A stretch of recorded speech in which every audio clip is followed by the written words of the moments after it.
So today's topic specifically is an ongoing part of the series that I've started on stress. Now, stress is such an absolutely generic feeling. It's a generic experience. It's also amazingly common, but it's very generic. And what I mean by generic is that when you experience stress, the feeling of stress by itself does not necessarily tell you where the source is coming from. Where is the source of my stress? There are so many different areas in small business where you could be experiencing stress. I'll just mention a few. You could have a poor bottom line. You could have your sense of your personal capacity in relationship to your business could be maxed out. Your business's capacity in its capacity to perform, as in take more clients, its systems might be maxed out. You might be feeling a sense of stress just because you're in a high-stress business, or you have a lot of clients that are pushing on you and have a high sense of urgency. Or you just might be feeling stressed because you don't feel capable of doing what your business is doing. Maybe you're ready for a transition, or your business is ready for the next up level, and you're hitting what people call the ceiling, as in you were doing well, your business was doing well, but you're not really ready. You personally, internally, sort of on an emotional level, aren't ready to upsize it to the next level, and you have an experience of stress about upsizing it. It's called hitting the ceiling. Stress is very generic. My last show was specifically focusing on stress and finding out, well, it's a great indicator, but what's underneath it? What are the different forms that are underneath it, and how could you find those out? How do you distinguish those? Today, I'm going to specifically focus on when your revenue is down. What to do with the emotions caused when the revenue is down. A part of this was all started by my other show, which is The Business View, which is also on the Amazing Women of Power Network. We were focusing on stress. And I thought, that's such a fantastically rich topic. It's really worth us focusing on. One of the questions that came up when we were discussing that was, what do you do with the emotions caused when the revenue of your business is down? Well, this is actually, again, to me, in my experience, a relatively common thing. Why would revenue of business be down, and therefore you would have stress about it? Let's distinguish that first.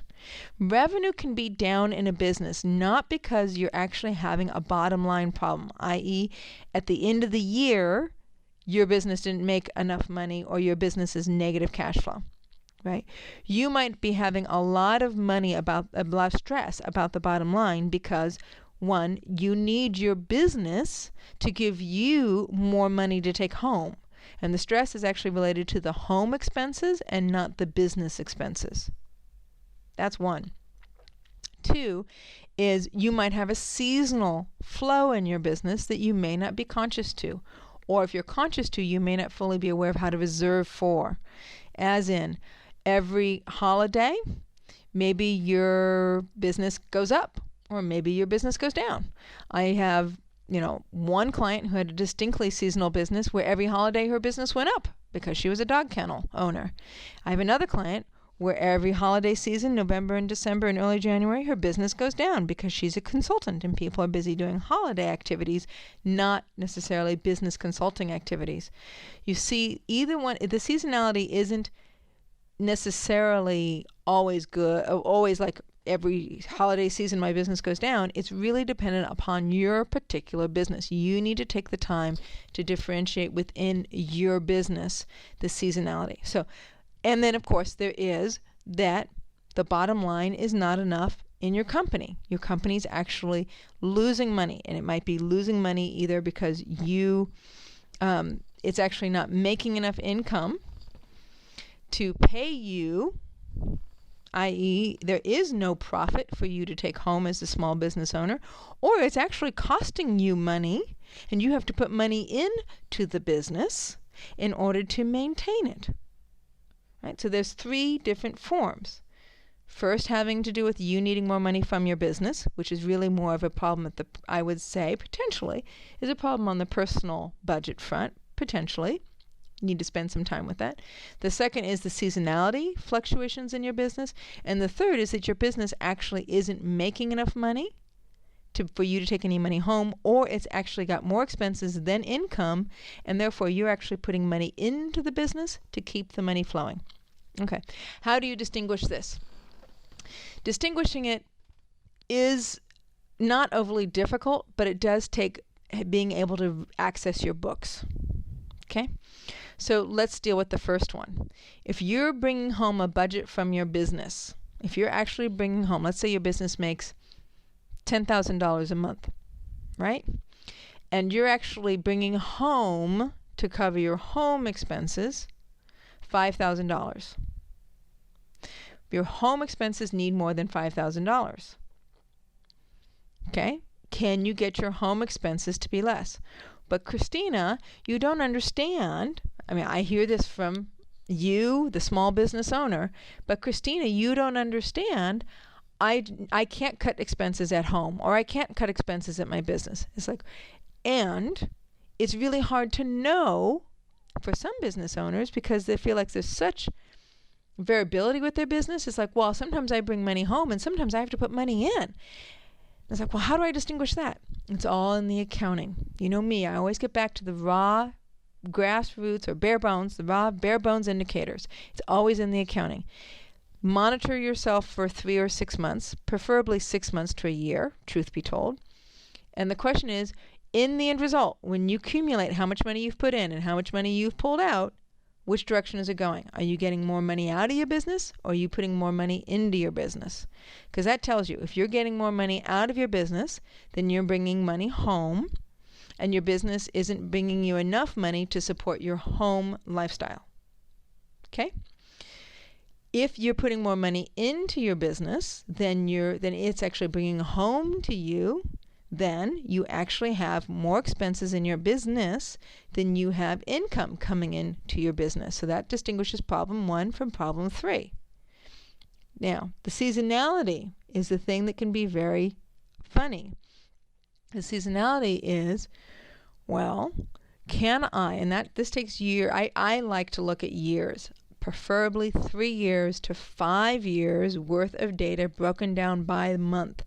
And if you work with a bookkeeper, you can just ask them, send me a P&L by month over a 3-year period. And you just line up the columns. January, January, January, February, February, February, March, March, March, April, April, April. You line up the columns and you go, is there any seasonality in here? Is there any particular month that consistently brings me more money? Is there any particular month that consistently brings me less money? Right? Or is there any particular holiday that maybe brings me more money or less money? Is it a holiday thing? Is it a summer-winter thing? Palm Desert. I live in California, Southern California, and so I'm familiar with Palm Desert. Palm Desert is a highly seasonal business area. Why? Because people are there in the winter months. Because in the summer months, it's too bloody hot. It's 110 degrees. So there are a lot of residences that are actually there only for the winter months. And that is, I think, I don't know. I don't live there. But I guess it's about October, maybe September, through until June or so. Maybe it's September, October, January, February, March, April, May or June. Okay. So that's a highly seasonal business. That seasonality specifically has to do with your capacity to either save for it, as in, gee, I make all my money during November, December, January, February, and I practically make no money whatsoever in June, July, and August. And so you actually have to build up a reserve that equals the anticipated deficit in the alternative months. Make sense?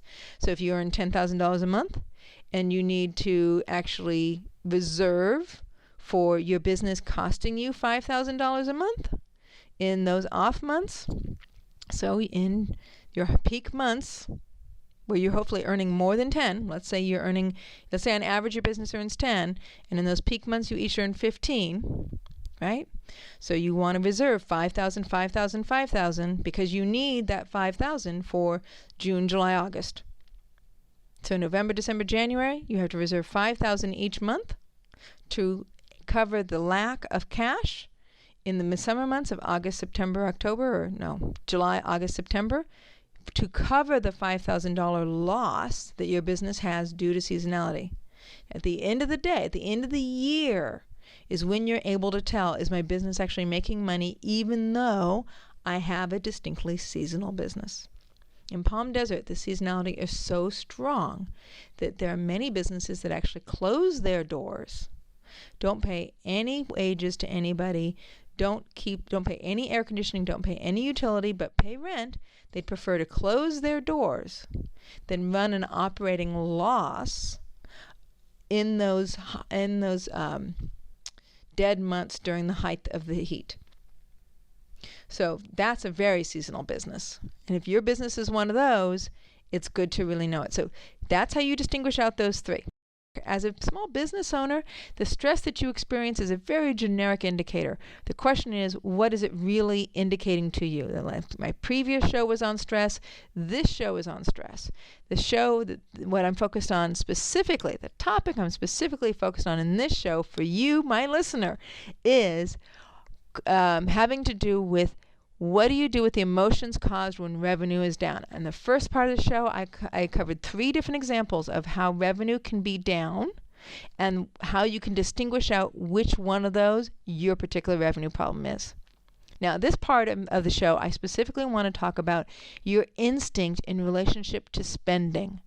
Now, this might seem like an odd topic, but it is a stress producer, and it is very much related to the previous topic. Many people have an instinct inside of them that either is a spender or a saver. Now, what I've discovered is that instinct, regardless, almost regardless of your will, your conscious mind, that instinct will spend itself to a certain level. Okay? And the instinct works the same regardless if you're a spender or a saver, as far as I can tell. As far as I can tell. I'm just an observer here, but as far as I can tell, it's the same. If you are somebody who's constantly spending into debt, right, you will spend to a certain level of debt consistently. Maybe your level of debt that you can tolerate is $10,000. Maybe the level of debt you can tolerate is $1,000. For some people, the level of debt that they do is they do $10,000 a year. And then at about 10 years, they declare bankruptcy when they have $100,000 worth of debt, and they honor a 10-year cycle in relationship to their spending, in relationship to debt. Okay?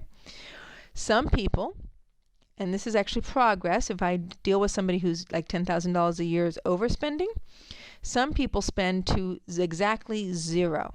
Now, what that means is every time their bank account hits zero or gets close to zero, they start immediately contracting back from spending anymore, and they manage to do it when their account is approaching zero versus when it's at zero. So that by the time their account, how do I put this, money rolls forward, if you start noticing your account balance is getting low, then you start contracting and your account balance will come to just about zero. Or you'll actually calculate in your head going all the way to zero. Oh, I still have, let's see, I have $500 and I'm going to spend $300 on this and about $180 on that, and that's it. I'm out of money.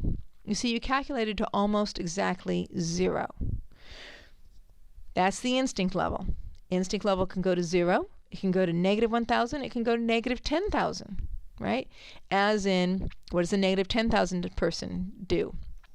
All right, your account starts to get close to zero. Oh, gee, my checking account's at zero.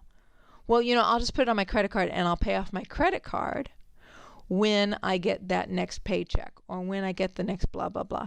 Or I'll go to the check advance place because I can't wait. This thing I have to do has to happen now. I can't wait. It feels like it's an emergency. It needs to be done even though the cash does not exist. But after you put a certain amount onto your credit cards, even you will start to go, oh, there's no space on my credit cards. I can't, or gee, I can't possibly put any more on my credit card because I can't handle it. That's the negative 10,000. It's like, well, I could put it on my credit card. It's there. It'll protect me. But then the credit card starts to accumulate and starts to accumulate and starts to accumulate. The way that you know that you're a zero versus a negative 10,000 is at the end of the year. Literally, as you look over, again, it's 3 years, you know me, it's 3 years, just basic fundamental numbers. At the end of every year, you will have a little more debt. Year one, it might be negative 6,000 on your credit card. It might be negative 10,000. Year two, it'll be another negative number that adds to the first negative number. Year three will add to the next negative number. Okay? You might, if you're a zero person, at the end of the year, when you look at all the numbers, right? Because you have to look across several years, 3 years worth of numbers. At the end of the 3 years, you'll go back and forth from negative 6,000 to positive 6,000 to negative 6,000 to positive 6,000. You will keep alternating around a 0 point, but you will ultimately pay those credit cards off. Right? It's not an exact number. It's the number that you kind of alternate around. You alternate around 0, or you alternate around negative 10,000, or you alternate around positive 10,000. Right? The positive person, the person that's considered a saver, right? It's a saver, also will have an upper threshold of how much they can save. They might save about $10,000, and their money will alternate to their savings account will alternate between $15,000 and $5,000, around that $10,000 number. And then there are a few people who truly are savers, and what they do is they keep saving and keep saving and keep saving, and they'll get $100,000, $200,000, $300,000 in the bank, and they keep saving and accumulating. The question to me, and this is me, is that some of those people save without ever putting the money into something that is what they might perceive as being risky, i.e. it's in a savings account, and it's always going to be in a savings account, and it's not going to accumulate any more than the interest that's available in a savings account. Some people are saving in order to have a very safe and secure life, which is fine and fantastic. If you are one of those, that is a perfectly wonderful way to be. That's fine. Some people are saving in order to produce something from their savings, i.e. they want to invest in real estate, they want to invest in stocks and bonds, they want to create an investment specifically for developing a company, for developing a lifestyle, but they want to save in order to invest the money and to make the money work for them, which is perfectly fine as well. So the instinct works the same, and how the instinct works is the alarm bells go off. If you're a negative 10,000 or positive 10,000, or you're just a saver, it doesn't really matter. There's a sense of anxiety, stress, which is the theme of the show, right? Anxiety and stress that you will experience associated with this. Wherever your stress level is in relationship to the dollar amount is who you are. And again, I'm not judging one way or the other. You can be any one of them. I don't care. But when I work with business owners and I work with people on their personal finances, which I also do, and as part of small business ownership, right, guys? You, the small business owner, you guys are well aware, aren't you? Aren't you specifically well aware that your personal lifestyle and your business budget and your business lifestyle are intimately related? There's practically no space between the two. You have to force space to exist there, which I obviously strongly support. And it's almost impossible to be able to tell. So I do a lot of work with my small business owners on their personal finances, because it ends up being almost this complete flow between one and the other. I mean, I have some small business owners, and I don't have anything for this or against this. I have some small business owners that so much of their personal life is wrapped around their business. Their cell phone, their internet, half of their living space is given over to their office. Their advertising expenses are all related to their business, that 80% of their personal life is business expenses, because they're so related to their business. So much of their life is their business. Okay, that's how deeply integrated a business can be in your personal life. Instinct. The instinct works the same way. You start to feel anxious, you start to feel stressed, you start to feel upset whenever you reach whatever your inner threshold is. Now, if you are one of those people that has a tendency to spend in a way that you're not comfortable with, I don't care, pick your way. Whether it's negative 10,000, negative 1,000, exactly 0, or positive 10,000, if you don't like the stress associated with your particular style, then you need to first, my suggestion, I hate using the word need, but my suggestion to you specifically is to identify which style you are. Once you've identified which style you are, you can actively move your instincts through will and through creating new habits. You can actively move your instinct so that you go from the negative 10,000 to the negative 5,000 to the 0. The way you do it is by monitoring your money every week. And it doesn't matter which one of these you are, negative 10,000, negative 1,000, or 0. If you want to move yourself up the scale to where you're saving money or getting into debt less than you are now, I don't care, whatever your particular thing is, you actively every week enter into some accounting system, whether it's let's see, there's mint.com, which is Quicken Online, or there's Quicken, the accounting system Quicken, or there's QuickBooks, or there's Peachtree, or there's Microsoft has one as well. Use whatever accounting system you want to use, but every week you have an accounting for where your money went. And you apply categories to every single area of your spending. I suggest no more than 20 categories. Okay, what does that mean? That means you have a category called rent. You have a category called car, and it might be your car insurance. You have a category called auto and service. Maybe those are the same category. You have a category called what I call, and these are the big categories. The ones I really like are these big categories. Household. All the money you spend on your house, whether it's furniture, whether it's cleaning supplies, whether it's a new carpet, whether it's planting, gardening, all of that goes into household. I have a category called personal care. Everything that goes to your personal care, getting your nails done, or if you're a man, getting a haircut, or if you're a woman, getting a massage, or man, get a massage. Whatever, all of the personal care items go under that particular category.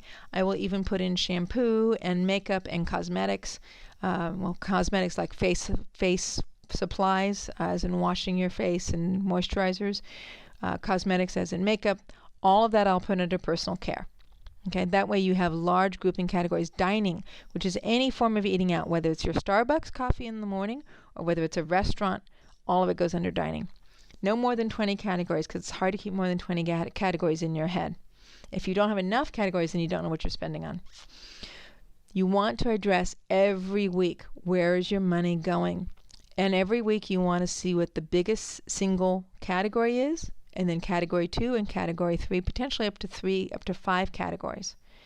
Once you identify where you're spending your money, once you identify where you, in particular, are making your statement about your values in your life, because spending money has to do with your values or your passions or your interest or your nature. Call it whatever you want. There are values and there are natures, and you have both. But it's a declaration, it's an active statement about what are the values that you have in your life, or what's your nature. I have one client where they spend it on polo ponies. I have another client where they spend it on theater. I have another client when they spend it on clothes. I have another client where they spend it on their kid. I don't care. Pick your particular, find what your particular point is, and then reserve for it intentionally. Don't stop spending in that area. That's not going to be useful to you. Reserve for it intentionally. Actually set up an intentional spending plan. Some people call it a budget. I like calling a spending plan, an intentional spending plan that allows you to know that you will honor your particular nature. And stop beating yourself up. Work out what your budget can be, where you actually have the space to spend intentionally on the thing that you're passionate about, on the thing that you care about. That way, that sense of the stress and the self-beatings, I don't know, call it whatever you want. I call it self-beatings, okay?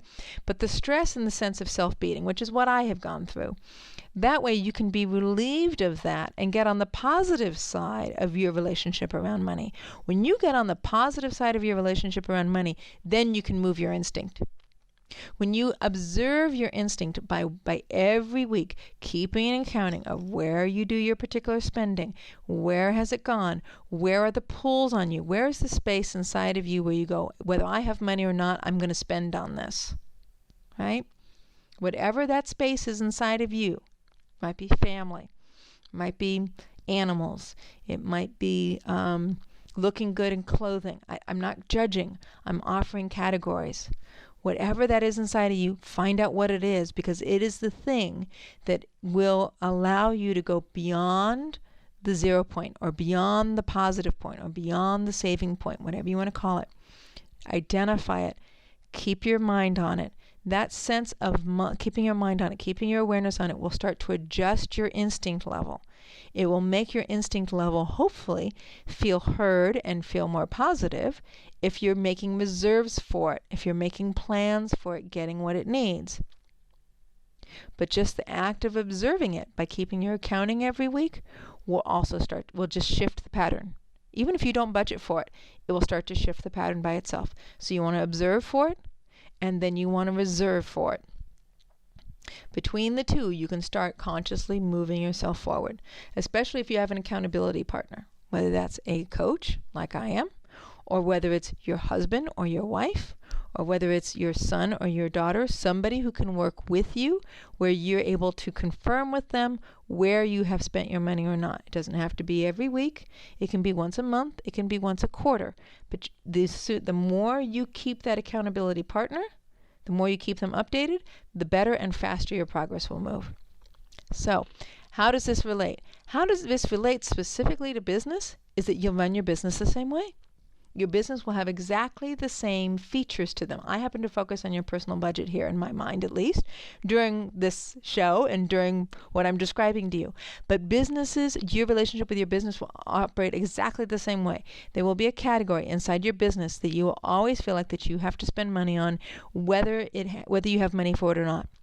So look inside of your business for that consistent top 1, 2, or 3 categories, and look for what the theme is, because maybe it'll be customer service, maybe it'll be advertising, maybe it'll be in one client it was electronics. They felt like it was so important for the computer and the phone system all to work that was their particular category. Find out which one you are in relationship to your business, and then you can make a difference.